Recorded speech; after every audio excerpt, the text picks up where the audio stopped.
É algo que tampouco é moi novidoso, mas intentar apoiarse no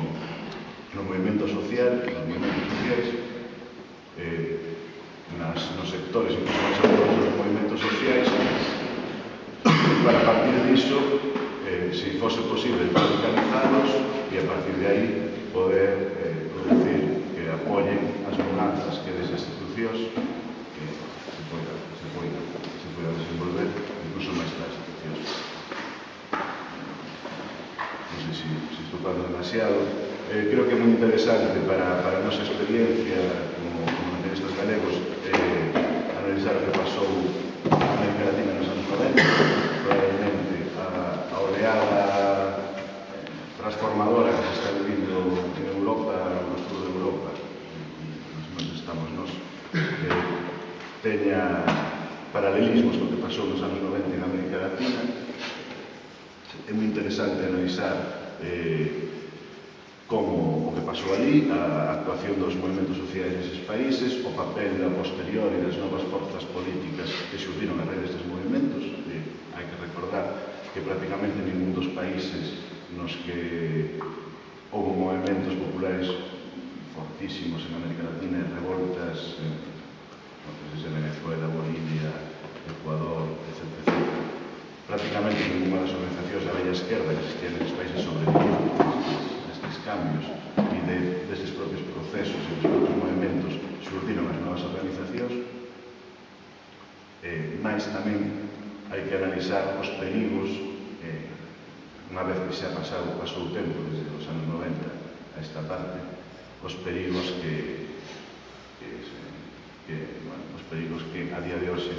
poden existir nalgún destes países ao respecto, no nivel de cooptación que pode haber por parte das organizacións políticas